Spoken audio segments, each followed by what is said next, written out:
Good morning to all. आप सभी का बहुत स्वागत है कक्षा 10 हिंदी की ऑनलाइन क्लास में।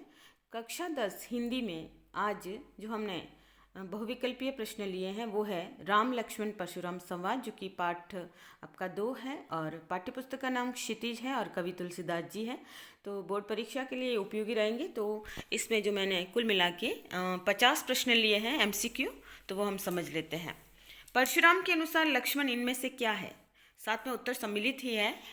तो ए मूर्ख, बी कुबुद्धि, सी कुटिल, डी उपयुक्त सभी। तो परशुराम के अनुसार लक्ष्मण इनमें से जो है उपयुक्त सभी है, यानी लक्ष्मण परशुराम के अनुसार लक्ष्मण मूर्ख भी है, कुबुद्धि भी है, कुटिल भी है, और इसका अर्थ हमारा उत्तर जो होगा वो है उपयुक्त सभी। फिर नेक्स्ट प्रश्न है हमारा कि शूरवीर को अपनी शूरता प्रदर्शित करनी चाहिए कहाँ पर? ए स्वयंवर के समय, बी अपनों को और बड़ों से बड़ा बताने के समय, व सी युद्धभूमि में, डी राजभवन में। तो सूरवीर को अपनी जो है सूरवीरता वो युद्धभूमि में जो है प्रदर्शित करनी चाहिए। तो हमारा उत्तर होगा सी। फिर है तुम तो कालु हाक जन लावा पंक्ति में निहित अलंकार है। ए उपमा, बी उत्प्रेक्षा, सी रूपक और डी श्लेष अलंकार। तो यहाँ पर हमारा उत्तर होगा जो है उत्प्रेक्षा अलंकार। फिर हमारा नेक्स्ट प्रश्न है कि परशुराम ने गादी सुनु का प्रयोग किसके लिए किया है? गादी सुनु यानी यहाँ पे आ जाएगा नाम कि ए स्वयं के लिए, बी गुरु वशिष्ठ के लिए, सी विश्वामित्र के लिए और डी लक्ष्मण के लिए। तो यहाँ पे गादी सुनु है जो विश्वामित्र के लिए प्रयोग में लाया गया है। तो हमारा उत्तर होगा सी विश्वामित्र के लिए। फिर प्रश्न है कि आय में खांड न उख में पंक्ति में अलंकार कौन सा है? तो ए श्लेष अलंकार, बी रूपक अलंकार, सी उत्प्रेक्षा और डी है अनुप्रास अलंकार। तो ऐ में खांड न उख में अर्थात यहाँ पर हमारा जो है उत्तर होगा ए श्लेष अलंकार, या फिर यहाँ से हम चूज करेंगे ए श्लेष अलंकार। ठीक है। फिर प्रश्न है हमारा कि राम लक्ष्मण परशुराम संवाद में किस छंद का प्रयोग हुआ है? तो पाठ के शुरुआत में ही जब हम परिचय पढ़ते हैं, पाठ परिचय और जीवन परिचय, तो उसमें ही लिखा गया है कि कौन से छंद आए हैं इसमें। तो ए सवैया, बी चौपाई, सी दोहा और डी चौपाई और दोहा दोनों। तो यहाँ पे उत्तर होगा दोहा चौपाई छंद दोनों ही है। तो हमारा उत्तर होगा डी, राइट आंसर डी है। ठीक है। फिर प्रश्न है कि परशुराम के सिर पर अभी किसका ऋण शेष था? ए माता का, बी पिता का, सी गुरु का और डी शिव जी का। तो परशुराम के सिर पर अभी तक जो है गुरु का ऋण बाकी था, क्योंकि दोनों ऋण तो पहले ही परशुराम जी चुका चुके थे। तो हमारा उत्तर सी होगा। ठीक है। फिर लक्ष्मण ने ऋण चुकाने के लिए परशुराम से किसे बुलाने के लिए कहा? किसी मध्यस्थ को, ए बी हिसाब किताब के जानकार को, सी अपने गुरु को और डी राज दरबारियों को। तो लक्ष्मण ने ऋण चुकाने के लिए परशुराम से हिसाब किताब के जानकार को बुलाने को कहा कि व्यवहारियों को बुलाइए, उन्होंने ये कहा था। तो हमारा उत्तर है हिसाब किताब के जानकार को, क्योंकि हिसाब किताब करने पर ही ऋण है वो चुकता है, यानी हिसाब किताब करने वाले को बुलाया कि भाई कितना ऋण बाकी है, मैं उतारने को तैयार हूँ। फिर है लक्ष्मण के शब्द परशुराम के लिए कैसे थे? ठीक ना। क्रोध रूपी आग में जल के समान, ए बी शीतलता प्रदान करने वाले, सी जले पर नमक छिड़कने वाले और डी क्रोध रूपी अग्नि में घी की आहुति के समान। तो लक्ष्मण के जो शब्द है वो हमारा उत्तर होगा डी। ठीक है ना, क्रोध रूपी अग्नि में घी की आहुति के समान, क्योंकि बार बार लक्ष्मण है वो आग में घी का काम है वो कर रहे थे। तो परशुराम तो वैसे ही क्रोधी स्वभाव के थे और लक्ष्मण के वचनों में व्यंग्य था, यानी वो बार बार कटाक्ष किए जा रहे थे, जिसके कारण परशुराम का क्रोध और ज़्यादा भड़क गया। जैसे अग्नि को घी की आहुति देने से अग्नि भड़क जाती है, वो बड़ा रूप ले लेती है, ठीक उसी प्रकार से यहाँ पर भी ऐसे ही जो है परशुराम के लिए लक्ष्मण के शब्द उतने ही कटु और आग में घी का काम करने वाले थे। फिर हमारा नेक्स्ट प्रश्न है कि राम वचन परशुराम के लिए कैसे थे? ए जल के समान शीतल, बी शहद के समान मधुर, सी नीम के समान कड़वे और डी कड़वी ककड़ी के समान। तो राम के वचन परशुराम के लिए हमारा ऑप्शन होगा ए जल के समान शीतल थे, जो कि शांति प्रदान करने वाले थे। फिर इस संवाद में कौन सा गुण है? ए माधुर्य गुण, बी ओज गुण, सी प्रसाद गुण और डी इनमें से कोई नहीं है। तो इसमें ओज गुण है, क्योंकि इसमें जो है एक तरह से आमने सामने की लड़ाई को बताया गया है। फिर है राम लक्ष्मण परशुराम संवाद में किस रस की प्रमुखता है? हास्य रस, ए, बी करुण रस, सी शांत रस और डी वीर रस। तो राम लक्ष्मण परशुराम संवाद में वीर रस है।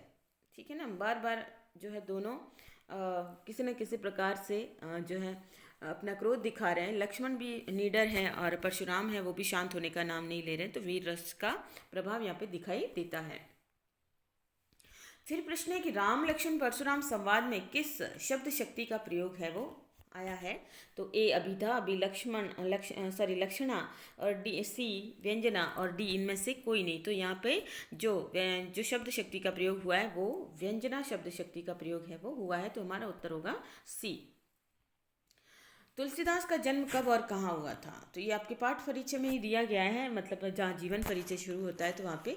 तो तुलसीदास का जन्म 1532 में उत्तर प्रदेश के बांदा जिले के राजापुर ग्राम में हुआ था, ए ऑप्शन है। बी इनका जन्म सन 1585 में बनारस में हुआ। सी इनका जन्म 1432 में उज्जैन में हुआ और इनका जन्म डी 1532 में जयपुर राजस्थान में हुआ। तो हमारा जो उत्तर है वो ए है।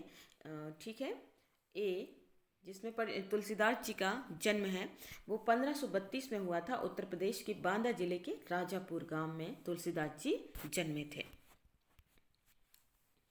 फिर प्रश्न है कि तुलसीदास किस शाखा के प्रतिनिधि कवि माने जाते हैं? बहुत सारी शाखाएं हैं, पंथ है, तो इसमें ए वल्लभ मार्गी शाखा है, बी शिवा मार्गी शाखा, सी कृष्ण मार्गी शाखा और डी राम मार्गी शाखा। तो तुलसीदास जी है वो राम मार्गी शाखा के जो है कवि माने जाते हैं, तो हमारा उत्तर होगा डी राम मार्गी शाखा।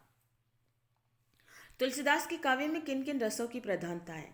ए श्रृंगार एवं करुण रस, बी करुण और रौद्र रस, सी शांत और करुण रस और इसके अलावा डी है हमारा हास्य और शांत रस। तो इसके अंदर जो है हमारा है शांत और करुण रस की प्रधानता है, तो उत्तर होगा सी।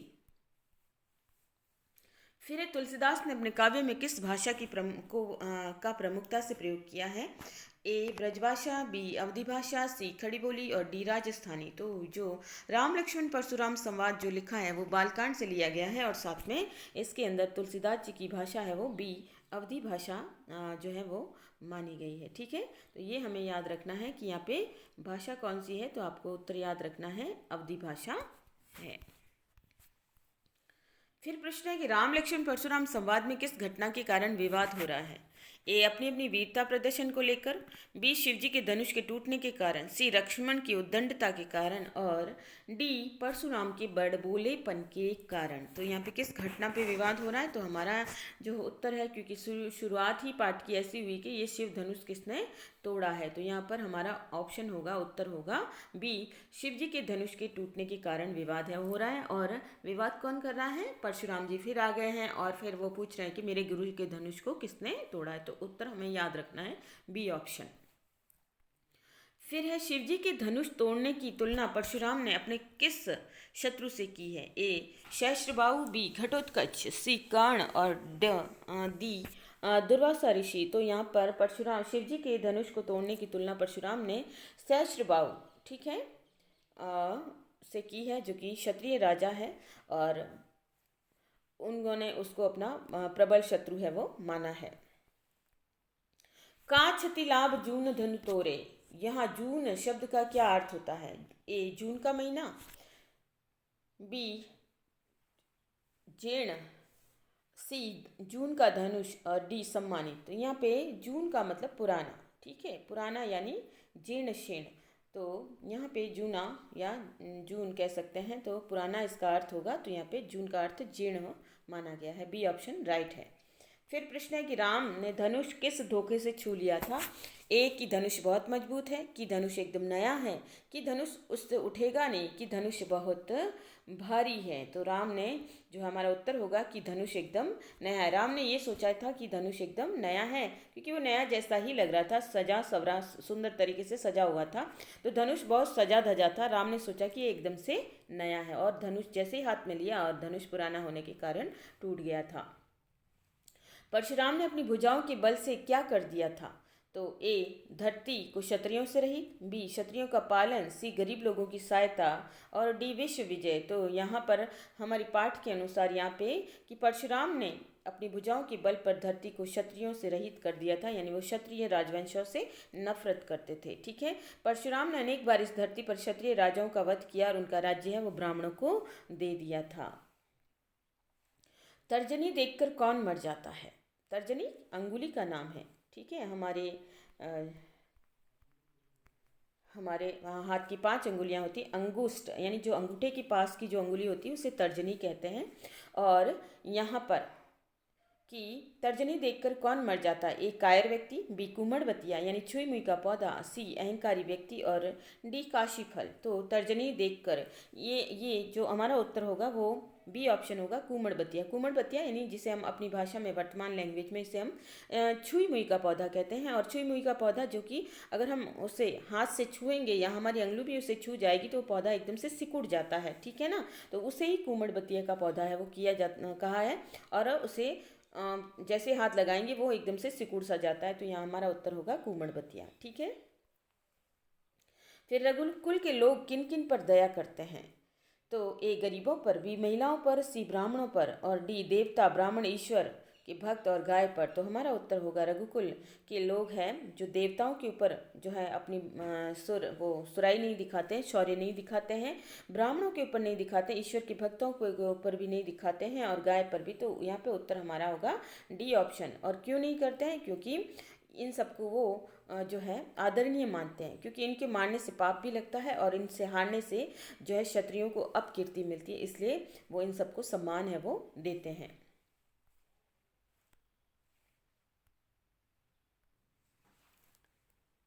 आप मेरा वीडियो तो देख ही रहे हैं, साथ में आपसे अनुरोध है कि आप मेरा चैनल है वो लाइक करें, शेयर करें और सब्सक्राइब करें। और अच्छा लगे तो कमेंट बॉक्स में कमेंट भी लिखिए। तो यहाँ पे जो है नेक्स्ट है हमारा प्रश्न कि इनमें से कौन सी रचना तुलसीदास जी की नहीं है? तो ए रामचरितमानस, बी सुदामा चरित्र, सी कवितावली और डी विनय पत्रिका। तो हम यहाँ पे देखें तो ये भी तुलसीदास जी की रचना है, ये भी तुलसीदास जी की रचना है, ये भी तुलसीदास जी की रचना है। तो ये सुदामा चरित्र है वो तुलसीदास की रचना नहीं है, बल्कि ये नरोत्तम दास की रचना है। ठीक है, नरोत्तम दास जिन्होंने सुदामा चरित्र लिखा है और कृष्ण और सुदामा की कहानी लिख दी है। तो ये नरोत्तम दास की रचना है। तो हमारा उत्तर होगा, बाकी सारी तुलसीदास जी की है, तो बी सुदामा चरित्र। फिर प्रश्न है कि परशुराम ने किसके प्रेम के कारण लक्ष्मण का वध नहीं किया? ए शिव के, बी राम के, सी पिता के और डी विश्वामित्र के। तो परशुराम तो लक्ष्मण का वध करना चाहते थे, लेकिन विश्वामित्र के बार बार रोकने पर उन्होंने लक्ष्मण का वध है वो नहीं किया था। फिर नेक्स्ट प्रश्न है कि सहस्त्रबाहु की भुजाओं को किसने काट डाला था? तो ए लक्ष्मण ने, बी परशुराम ने, सी विष्णु ने, डी शिव ने। तो सहस्त्रबाहु की भुजाओं को परशुराम ने काट डाला था। तो हमारा ऑप्शन होगा बी, परशुराम ने जो है सहस्त्रबाहु की भुजाओं को काट डाला। सहस्त्रबाहु एक क्षत्रिय राजा था और परशुराम ने उसका जो है भुजाओं को उखाड़ डाला था। कहा जाता है कि उसके अंदर 100 भुजाओं के समान है वो बल था। बड़ा ही पराक्रमी क्षत्रिय राजा था। फिर प्रश्न है कि परशुराम के वचन किसके समान कठोर है? ए वज्र के समान, बी लोहे के समान, सी पत्थर के समान या डी लोहे के समान। तो सॉरी, ये शब्द है वो बार बार आ गया है, तो जो है अपन 3 ऑप्शन ही रखते हैं मान लो। तो यहाँ पर परशुराम के जो है वचन है वो वज्र के समान है वो कठोर थे। ठीक है, और कोई आप धातु दूसरी भी लिख सकते हैं, जैसे पीतल के समान, तांबे के समान या और किसी कांच के समान जैसे। तो डी हमारा ऑप्शन होगा, वज्र के समान है वो परशुराम के वचन है वो बहुत कठोर थे। सूरवीर अपनी वीरता कहाँ दिखाते हैं? ए घर में, बी युद्ध में, सी बातों में और डी इनमें से कोई नहीं। तो शूरवीर अपनी वीरता है वो युद्ध के मैदान में दिखाते हैं। तो हमारा उत्तर होगा युद्ध में। राइट आंसर हमारा युद्ध होगा। ठीक है, फिर प्रश्न है हमारा कि जो सेवा का काम करे वो कौन कहलाता है? ए नौकर, बी सेवक, सी चौकीदार, डी इनमें से कोई नहीं। तो सेवक का जो काम करता है, सेवा का काम करता है वो सेवक कहलाता है। ठीक है, हमारा उत्तर होगा बी सेवक। फिर प्रश्न है कि किसके कहने पर परशुराम ने अपनी माता का वध कर दिया था? ठीक है, ए गुरु के, बी पिता के, सी प्रेयसी के और डी इनमें से कोई नहीं है। तो परशुराम की कथा आपने कभी पढ़ी होगी, तो इन्हें मातृ पितृ हंता भी कहा जाता है, सॉरी मातृ हंता कहा जाता है। इन्होंने अपने पिता के कहने पर जो है माता की हत्या कर दी थी, हालांकि बाद में उन्हें वापस जीवित कर दिया गया था, ऐसा माना जाता है। तो इन्होंने अपने पिता जो कि इनके गुरु भी थे, उनके कहने पर जो है अपनी माता का वध है वो कर दिया था।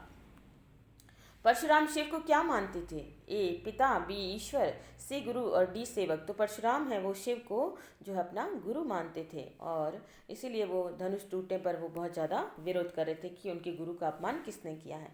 लक्ष्मण ने परशुराम के किस स्वभाव पर व्यंग्य किया है? ए चाटुकारिता, बी आलसीपन, सी मधुर और डी बड़बोलापन। तो लक्ष्मण ने परशुराम के बड़बोलेपन के व्यवहार के ऊपर है वो व्यंग्य किया है, क्योंकि बार बार परशुराम खुद की ही स्वयं की तारीफ किए जा रहे थे।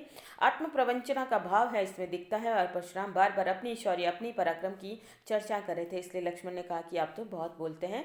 तो बड़बोलापन के ऊपर उन्होंने व्यंग्य किया है।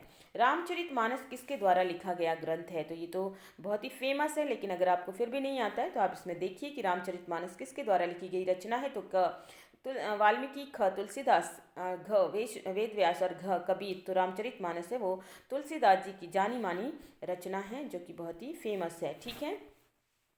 राम लक्ष्मण परशुराम संवाद रामचरितमानस के किस कांड से लिया गया? बहुत ही इंपॉर्टेंट प्रश्न है क्योंकि ये पाठ में पूछा जाने वाला प्रश्न है। तो यहाँ पर क सुंदरकांड, ख बालकांड और ग क और ख दोनों और घ होगा इनमें से कोई नहीं। तो यहाँ पे हमारा आंसर होगा, उत्तर होगा बालकांड, क्योंकि इसमें बालकांड का ही वर्णन है वो उसमें रामचरितमानस में राम लक्ष्मण परशुराम संवाद के अंतर्गत लिया गया। तो हमारा उत्तर होगा बालकांड। इस पाठ में कौन से रस को देखने को मिलते हैं? हास्य रस, वीर रस, इनमें से क और ख और इनमें से कोई नहीं। तो यहाँ पे हमें वीर रस है वो मिलता है देखने को। सॉरी, यहाँ पे हास्य भी है, मैंने गलत देख लिया। क और ख, ठीक है। तो यहाँ पर हमारा उत्तर होगा क और ख दोनों ही प्रकार के रस है, क्योंकि हास्य इसलिए कि बार बार परशुराम का क्रोध और बड़बुलापन है वो उनके लिए व्यंग्य का कारण है वो बन रहा था। बार बार लक्ष्मण भी उनके ऊपर कटाक्ष कर रहे थे। और वीर रस इसलिए कि लक्ष्मण डर नहीं रहे थे और दोनों के मध्य जो है लड़ाई का या जैसे क्रोध है उसको बताया गया है, लड़ाई को बताया गया, इसलिए उत्तर होगा क और ख दोनों। शिव धनुष को किसने तोड़ा था? क राम ने, ब लक्ष्मण, ख लक्ष्मण ने, ग परशुराम ने और घ सीता ने। तो शिव धनुष को श्री राम से टूट गया था, उन्होंने नया सोचकर उसे उठा लिया था और वो संजोग से टूट गया था। बचपन में हमने बहुत सारी धनु ही तोड़ी है, ये बात किसने कही थी? क राम ने, ख लक्ष्मण ने, ग परशुराम ने और घ सीता ने। तो ये जो है वो लक्ष्मण ने कही थी परशुराम ने कि आप इतना क्रोध क्यों कर रहे हो। परशुराम को कहा था कि आप, हे ऋषिवर, आप इतना क्रोध क्यों कर रहे हैं, बल्कि हमने तो बचपन में बहुत सारे धनुष है वो तोड़ी है या तोड़े हैं, क्योंकि हम क्षत्रिय कुल के बालक हैं और हमें बार बार युद्ध अभ्यास करना होता है। तो ऐसे में धनुष का टूट जाना कौन सी बड़ी बात है, ये तो हमारा नित्य नियम है। ऐसा रहा है कि अनेक धनुष तोड़े, तो आपको इस धनुष पर इतनी ममता क्यों है? जिसने भी शिव धनुष तोड़ा है वह परशुराम के लिए क्या है? क शत्रु, ख भगवान, ग देवता और घ दोस्त। तो यहाँ पे परशुराम के लिए जिसने भी शिव धनुष तोड़ा है वो उनके गुरु का अपमान करने वाला है, इसलिए वो उनका घोर शत्रु है वो बन गया है। बाल ब्रह्मचारी कौन है? क राम, ख लक्ष्मण, ग परशुराम और घ सीता। तो हमारा उत्तर है बाल ब्रह्मचारी है वो ऋषि परशुराम है या मुनि परशुराम है, वो बाल ब्रह्मचारी है। किसने भूमि को राजाओं से मुक्त कर दिया या किसने भूमि है वो राजाओं से रहित कर दिया है? तो क राम, ख लक्ष्मण, ग परशुराम और घ सीता। तो यहाँ पे परशुराम ने भूमि है वो राजाओं से रहित कर दी है। तो हमारा उत्तर होगा ग परशुराम जी। ठीक है, कि भूप बिन भूमि वो की उन्होंने। परशुराम के शस्त्र का क्या नाम है? क फरसा, ख त्रिशूल, ग चक्र और घ भाला। तो परशुराम के जो है शस्त्र का नाम है वो फरसा है, जो कि बड़ा आकार का एक तरह से कुल्हाड़ा सा होता है, वो उनका शस्त्र है। ठीक है। फिर कौन अपनी वीरता की डिंगे हाँकता है? क शूरवीर, ख कायर और ग दोनों, क और ख और इनमें से कोई नहीं। तो यहाँ पर जो कायर व्यक्ति होता है वो अपनी वीरता की है वो डिंगे हाँकता रहता है। तो हमारा उत्तर होगा ख कायर। फिर प्रश्न है कि बालकों के किन विशेषताओं को साधु लोग नहीं गिनते हैं? जो सच्चे साधु होते हैं वो बालकों के किसको नहीं गिनते हैं? क गुण और दोष को और ख सुंदरता को, ग कुरूपता को, इनमें से कोई नहीं। तो जो है जो सच्चे साधु होते हैं वो बालकों के गुण और दोष को नहीं देखते हैं बल्कि उन्हें माफ़ कर देते हैं। तो यहाँ पर इसी बात में चर्चा की गई। तो हमारा उत्तर है जो है क। फिर परशुराम किसके ऋण से उऋण हो गए? क गुरु ऋण से, ख माता पिता के ऋण से, ग बहन के ऋण से और घ इनमें से कोई नहीं है। तो परशुराम है वो माता और पिता के ऋण से उऋण हो गए हैं। उऋण यानी मुक्त हो जाना। ठीक है, उऋण यानी मुक्त हो जाना, यानी वो ऋण उन्होंने चुका दिया था। कौन जल के समान शांत करने वाले शीतन वचन है वो बोलने वाले हैं? तो क राम, ख लक्ष्मण, ग परशुराम और घ सीता। तो जल के समान वचन, मीठे वचन, मधुर वचन बोलने वाले श्री राम हैं, जिन्होंने अग्नि को, जो धधकती हुई अग्नि है, उसे शांत करने का योगदान उनके मीठे वचनों से या मधुर वचनों से रहे हैं। अयमय का अर्थ क्या होता है? अ यानी लोहा, ठीक है, लोहे का बना हुआ, ख सोने का बना हुआ, ग तांबे का बना हुआ, इनमें से कोई नहीं। अ यानी अयस्क, ठीक है, अगर हम इसे लें तो अयस्क, अयस्क यानी लोहा, ठीक है। तो अयमय का क्या अर्थ होता है? तो लोहे का बना हुआ, वज्र के समान, तो लोहे का बना हुआ हमारा उत्तर है वो ख। राम और लक्ष्मण किस वंश के थे? तो यहाँ पे बहुत ही इंपॉर्टेंट क्वेश्चन बन रहा है, देखिए। क सूर्यवंशी, ख चंद्रवंशी, ग ख और क दोनों या इनमें से कोई नहीं। तो राम है वो सूर्यवंश से संबंधित थे, तो सूर्यवंशी बालक थे राम और लक्ष्मण, ठीक है, सूर्यवंशी राजकुल से थे ये। फिर है नेक्स्ट, पाठ में किसका स्वयंवर हो रहा है? क सीता का, ख रुक्मणी का, ग सुभद्रा का और घ द्रौपदी का। तो इस पाठ के अंदर राजा जनक की बड़ी पुत्री सीता, ठीक है, उनका स्वयंवर है वो हो रहा है और सभी आमंत्रित है। तो इसमें सभी आए हुए हैं और इसमें शर्त रखी गई थी कि जो भी शिव धनुष को उठाएगा और उसके ऊपर प्रत्यंचा चढ़ाएगा, प्रत्यंचा यानी जो डोरी है वो उसे चढ़ाना, तो उसे जो है उनकी पुत्री है सीता का विवाह उनके साथ कर दिया जाएगा। सभी ने प्रयास किया था लेकिन राम ने उसे उठा लिया और जैसे वो प्रत्यंचा या डोरी चढ़ा रहे थे, अचानक से धनुष पुराना होने के कारण टूट गया था। तो इस प्रकार से ये थे हमारे जो है प्रश्न इसके अंदर। तो उम्मीद करती हूँ कि ये एमसीक्यू छोटे छोटे प्रश्न, बहुविकल्पीय प्रश्न हैं, तो ये आपके लिए उपयोगी रहेंगे। और साथ में आपसे ये भी उम्मीद करती हूँ कि आप मेरे चैनल को लाइक करेंगे, शेयर करेंगे और सब्सक्राइब करेंगे। थैंक यू, धन्यवाद आप सभी को, और वीडियो देखने के लिए शुक्रिया आप सभी का। Thank you very much.